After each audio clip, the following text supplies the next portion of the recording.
Hello, and welcome back to Scholastically Natalie, where we talk about books, writing, reading, D&D, and sometimes other things.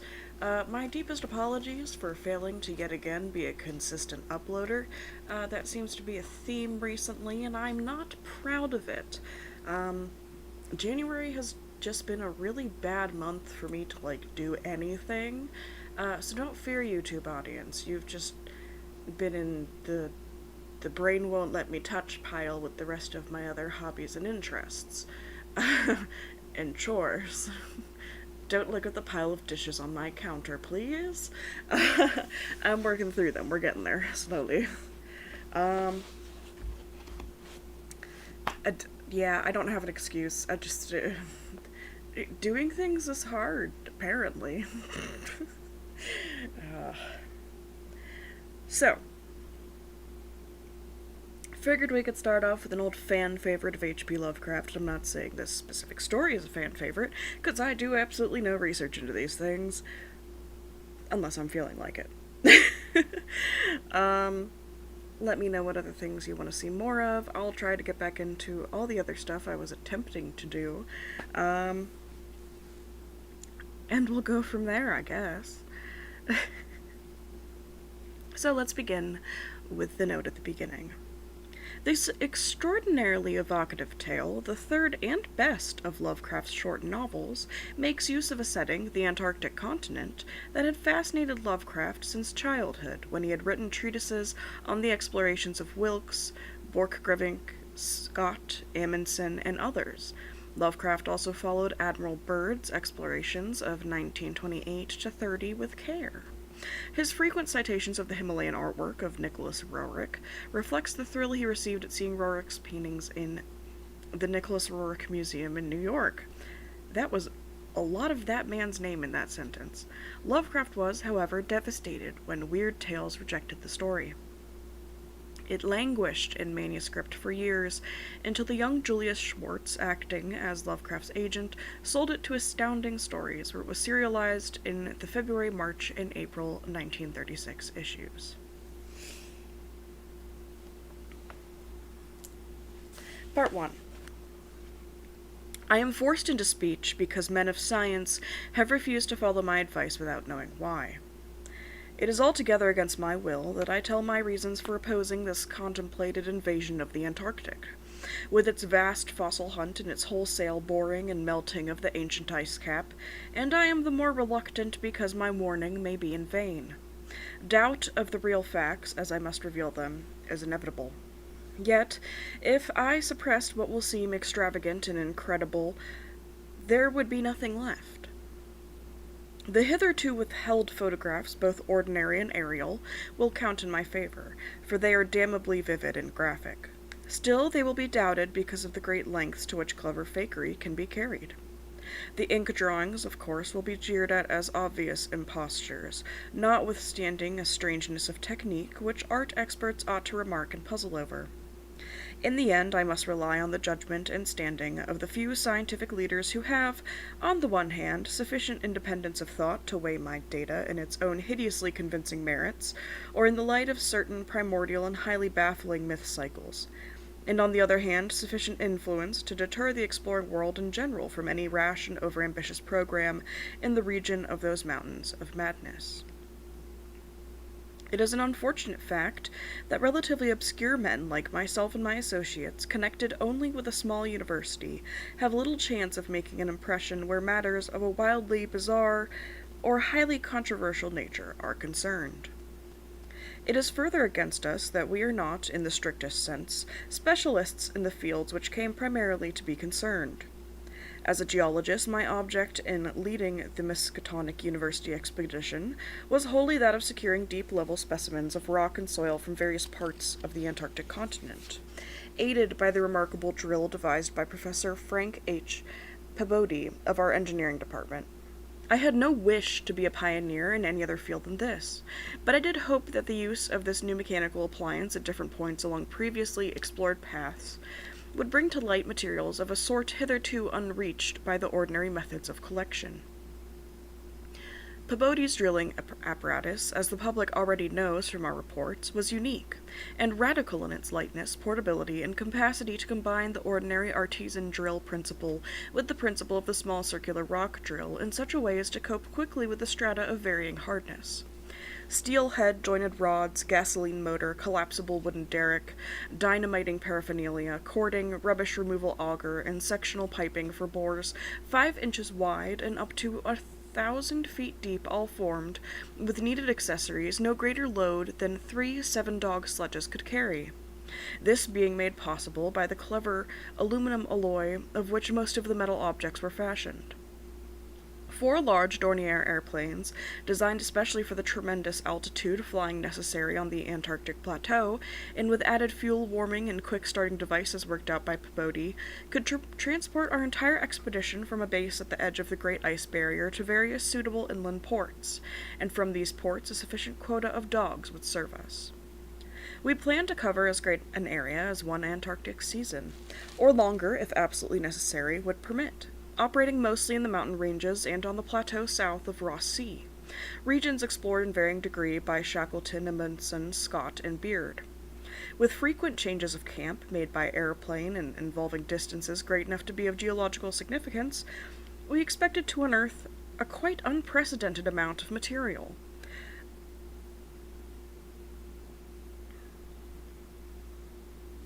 Especially in the pre-Cambrian strata, of which so narrow a range of Antarctic specimens had previously been secured. We wished also to obtain as great a possible a variety of the upper fossiliferous rocks, since the primal life history of this bleak realm of ice and Antarctic continent was once temperate and even tropical.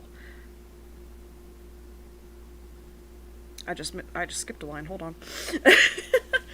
We also wish to obtain as great a possible a variety of the upper fossiliferous rocks, since the primal life history of this bleak realm of ice and death is of the highest importance to our knowledge and of the Earth's past. That the Antarctic continent was once temperate and even tropical, with a teeming vegetable and animal life of which the lichens, marine fauna, arachnida, and penguins of the northern edge are the only survivals, is a matter of common information. And we hope to expand that information in variety, accuracy, and detail. When a simple boring revealed fossiliferous signs, we should enlarge the aperture by blasting in order to get specimens of suitable size and condition. Our borings, of varying depth according to the promise held out by the upper soil or rock, were to be confined to exposed or nearly exposed land surfaces, these inevitably being slopes and ridges because of the 1 or 2 mile thickness of solid ice overlying the lower levels. We could not afford to waste drilling depth on any considerable amount of mere glaciation, though Peabody had worked out a plan for sinking copper electrodes in thick clusters of borings and melting off limited areas of ice with current from a gasoline-driven dynamo. It is this plan, which we could not put into effect except experimentally on an expedition such as ours, that the coming Starkweather Moor expedition proposes to follow, despite the warnings I have issued since our return from the Antarctic. The public knows of the Miskatonic expedition through our frequent wireless reports to the Arkham Advertiser and Associated Press, and through the latter articles of Peabody and myself. We consisted of 4 men from the university: Peabody, Lake of the biology department, Atwood of the physics department, also a meteorologist, and I representing geology and having nominal command, besides 16 assistants, 7 graduate students from Miskatonic, and 9 skilled mechanics. Of these 16, 12 were qualified airplane pilots, and all but 2 of whom were competent wireless operators. 8 of them understood navigation with compass and sextant, as did Peabody, Atwood, and I.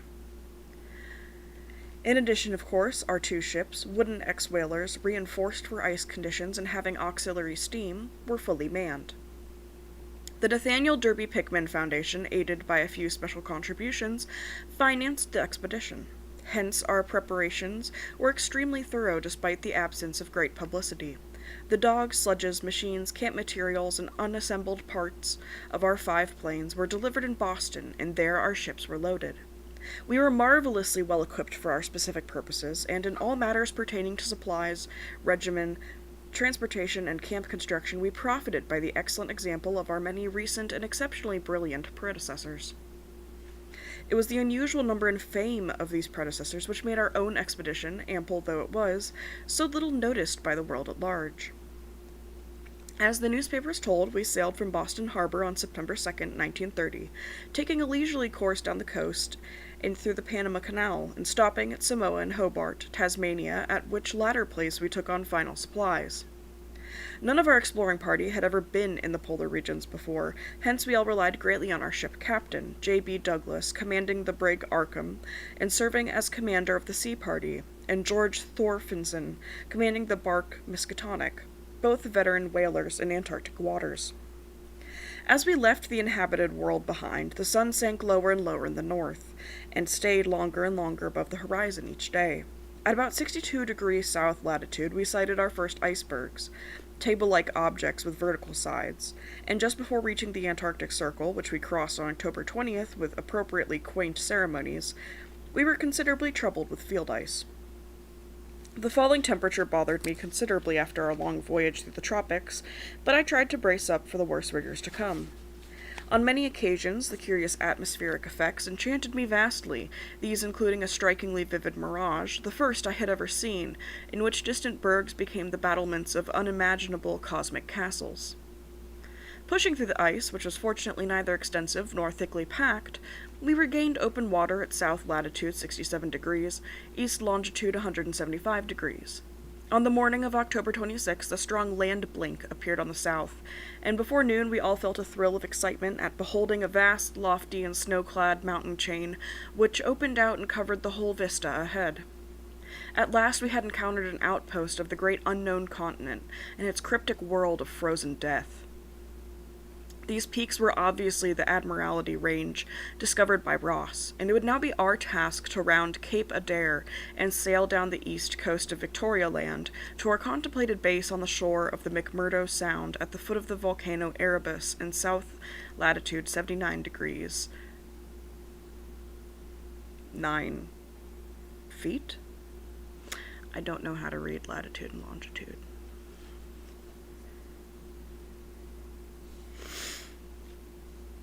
The last lap of the voyage was vivid and fancy-stirring, great barren peaks of mystery looming up constantly against the west as the low northern sun of noon or the still lower horizon-grating southern sun of midnight poured its hazy reddish rays over the white snow, bluish ice and water lanes, and black bits of exposed granite slope. Through the desolate summit swept raging, intermittent gusts of the terrible Antarctic wind, whose cadences sometimes held vague suggestions of a wild and half-sentient musical piping, with notes extending over a wide range, and which for some subconscious mnemonic reasons seemed to me disquieting and even dimly terrible. Something about the scene reminded me of the strange and disturbing Asian paintings of Nicholas Roerich, and of the still stranger and more disturbing descriptions of the evilly fabled plateau of Leng, which occur in the dreaded Necronomicon of the mad Arab Abdul al-Hazared. I was rather sorry later on that I had ever looked into that monstrous book at the college library. On the 7th of November, sight of the westward range having been temporarily lost, we passed Franklin Island, and the next day descried the cones of Mount Erebus and terror on Ross Island ahead, with the long line of the Parry Mountains beyond. There now stretched off to the east the low white line of the Great Ice Barrier, rising perpendicularly to a height of 200 feet like the rocky cliffs of Quebec, and marking the end of southward navigation. In the afternoon we entered McMurdo Sound, and stood off the coast in the lee of smoking Mount Erebus. The Skoriac Peak towered up some 12,700 feet against the eastern sky, like a Japanese print of the sacred Fujiyama, while beyond it rose the white ghost-like height of Mount Terror, 10,900 feet in altitude, and now extinct as a volcano. Puffs of smoke from Erebus came intermittently, and one of the graduate assistants, a brilliant young fellow named Danforth, pointed out what looked like lava on the snowy slope, remarking that this mountain, discovered in 1840, had undoubtedly been the source of Poe's image when he wrote 7 years later of the lavas that restlessly roll their sulphurous currents down Yaanek, and the ultimate climbs of the pole that groan as they roll down Mount Yaanek in the realms of the boreal pole. Danforth was a great reader of bizarre material and had talked a great deal of Poe. I was interested myself because of the Antarctic scene of Poe's only long story, the disturbing and enigmatical Arthur Gordon Pym. On the barren shore and on the lofty ice barrier in the background, myriads of grotesque penguins squawked and flapped their fins, while many fat seals were visible in the water, swimming or sprawling across large cakes of slowly drifting ice. How could he call the penguins grotesque?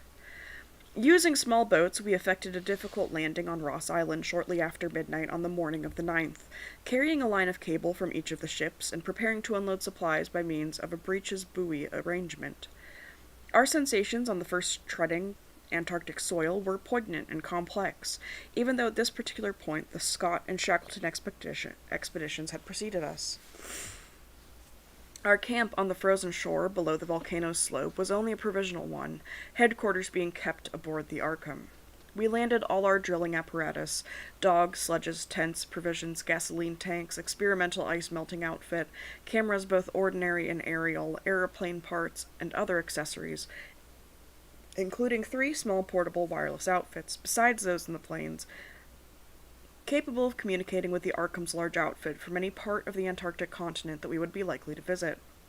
The ship's outfit, communicating with the outside world, was to convey press reports to the Arkham Advertiser's powerful wireless station on Kingsport Head, Mass. We hoped to complete our work during a single Antarctic summer, but if this proved impossible, we would winter on the Arkham, sending the Miskatonic north before the freezing of the ice for another summer's supplies. I need not repeat what the newspapers had already published about our early work, of our ascent of Mount Erebus, our successful mineral borings at several points on Ross Island, and the singular speed with which Peabody's apparatus accomplished them, even their solid rock layers, our provisional test of the small ice-melting equipment, our perilous ascent of the Great Barrier with sledges and supplies, and our final assembling of 5 huge airplanes at the camp atop the barrier. The health of our land party, 20 men and 55 Alaskan sledge dogs, was remarkable, though of course we had so far encountered no really destructive temperatures or windstorms. For the most part, the thermometer varied between 0 and 20 degrees or 25 degrees above, and our experience with New England winters had accustomed us to rigors of this sort. The barrier camp was semi-permanent and is destined to be a storage cache for gasoline, provisions, dynamite, and other supplies. Only 4 of our planes were needed to carry the actual exploring material, the 5th being left with a pilot and 2 men from the ships at the storage cache to form a means of reaching us from the Arkham in case all our exploring planes were lost. Later, when not using all the other planes for moving apparatus, we would employ 1 or 2 in a shuttle transportation service between this cache and another permanent base on the Great Plateau from 600 to 700 miles southward, beyond Beardmore Glacier. Despite the almost unanimous accounts of appalling winds and tempests that pour down from the plateau, we determined to dispense with intermediary bases, taking our chances in the interest of economy and probable efficiency. Wireless reports have spoken of the breathtaking 4-hour nonstop flight of our squadron on November 21st over the lofty shelf ice, with vast peaks rising on the west and the unfathomed silences echoing to the sound of our engines. Wind had troubled us only moderately, and our radio compasses helped us through the one opaque fog we encountered. When the vast rise loomed ahead between latitudes 83 degrees and 84 degrees, we knew we had reached Beardmore Glacier, the largest valley glacier in the world, and that the frozen sea was now giving place to a frowning and mountainous coastline. At last we were truly entering the white, eon-dead world of the ultimate south, and even as we realized it, we saw the peak of Mount Nansen in the eastern distance, towering up to its height of almost 15,000 feet. The successful establishment of the southern base above the glacier in latitude 86 degrees 7, east longitude 174 degrees 23, and the phenomenally rapid and effective borings and blastings made at various points reached by our sledge trips and short airplane flights are matters of history, as is the arduous and triumphant ascent of Mount Nansen by Peabody and 2 of the graduate students, Gedney and Carroll, on December 13th through 15th. We were some 8,500 feet above sea level, and when experimental drillings revealed solid ground only 12 feet down through the snow and ice at certain points, we made considerable use of the small melting apparatus and sunk borers and performed dynamiting at many places where no previous explorer had ever thought of securing mineral specimens.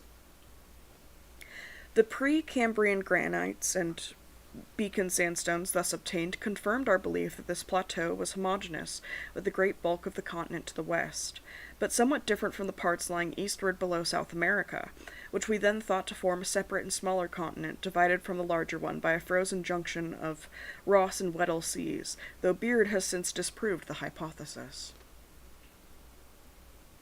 In certain of the sandstones, dynamited and chiseled after boring revealed their nature, we found some highly interesting fossil markings and fragments, notably ferns, seaweeds, trilobites, crinoids, and such mollusks as lingulae and gasteropods, all of which seemed of real significance in connection with the region's primordial history. There was also a queer triangular striated marking about a foot in greatest diameter, which Lake pieced together from 3 fragments of slate brought up from a deep blasted aperture. These fragments came from a point westward near the Queen Alexandra Range, and Lake, as a biologist, seemed to find their curious marking unusually puzzling and provocative, though to my geological eye it looked not unlike some of the ripple effects reasonably common in sedimentary rocks.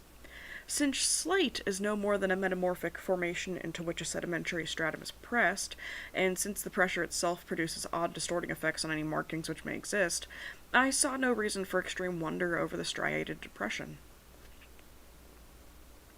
On January 6, 1931, Lake, Peabody, Danforth, all 6 of the students, 4 mechanics, and I, flew directly over the South Pole and 2 of the Great Plains, being forced down once by a sudden high wind, which fortunately did not develop into a typical storm.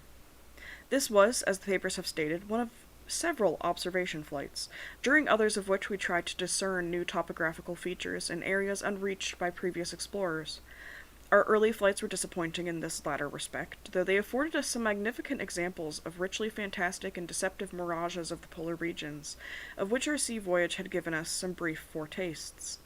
Distant mountains floated in the sky as enchanted cities, and often the whole white world would dissolve into a gold, silver, and scarlet land of Dunsanian dreams and adventurous expectancy under the magic of the low midnight sun. On cloudy days we had considerable trouble in flying, owing to the tendency of snowy earth and sky to merge into one mystical opalescent void, with no visible horizon to mark the junction of the two. At length we resolved to carry out our original plan of flying 500 miles eastward with all 4 exploring planes and establishing a fresh sub-base at a point which would probably be on the smaller continental division, as we mistakenly conceived it. Geological specimens obtained there would be desirable for purposes of comparison. Our health so far had remained excellent, lime juice well offsetting the steady diet of tinned and salted food, and temperatures generally above 0 enabling us to do without our thickest furs. It was now midsummer, and with haste and care we might be able to conclude work by March, and avoid a tedious wintering through the long Antarctic night. Several savage windstorms had burst upon us from the west, but we had escaped damage through the skill of Atwood in devising rudimentary airplane shelters in windbreaks of heavy snow blocks, and reinforcing the principal camp buildings with snow. Our good luck and efficiency had indeed been almost uncanny.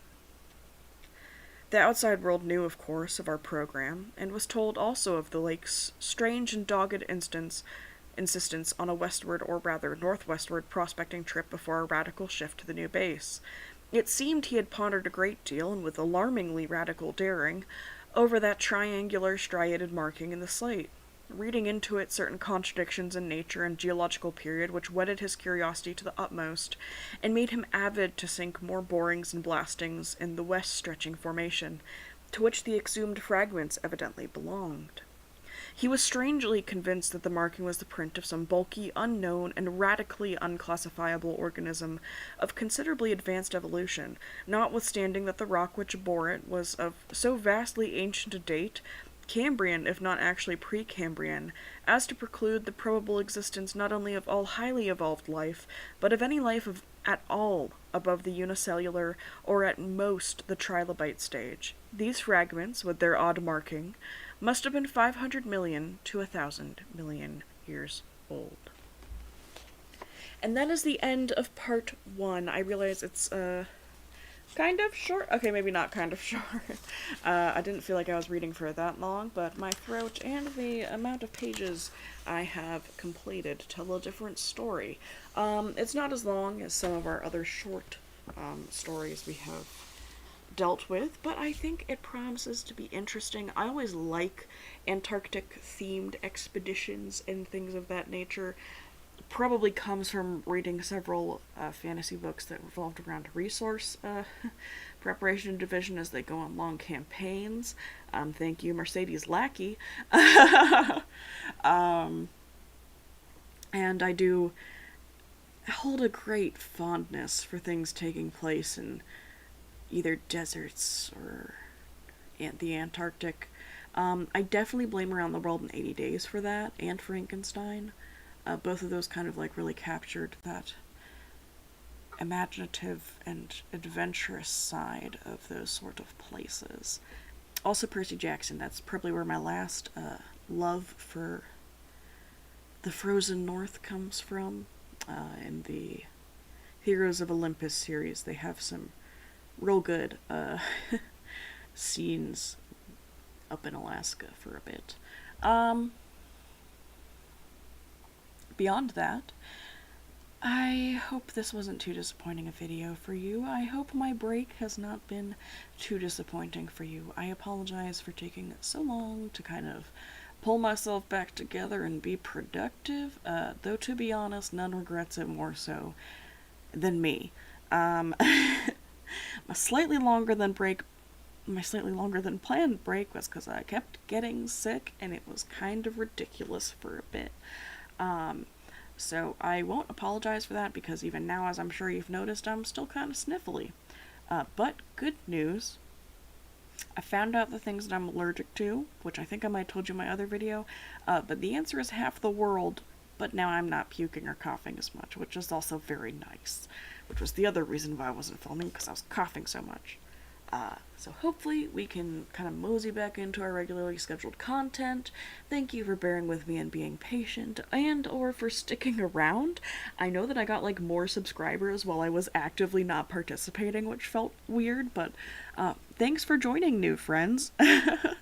Hopefully you enjoy Lovecraft. I will do my best to continue doing Lovecraft, to finish up Into the Land of the Unicorns, and probably do some D&D planning, because I have been real bad about doing that by myself, and this needs some serious thought, so I might need to take you guys along with me just so that I do it well. Yes, my YouTube channel is an excuse for me to actually get things done. Hi, hello. Thanks for putting up with me. And with that, I will stop babbling. And leave you guys to think over part 1 of what I'm sure promises to be a very exciting story. Maybe they're just gonna discover a really old penguin that just wants to snuggle, because that's what I would like to find buried in the snow. And with that, Scholastically Natalie is out.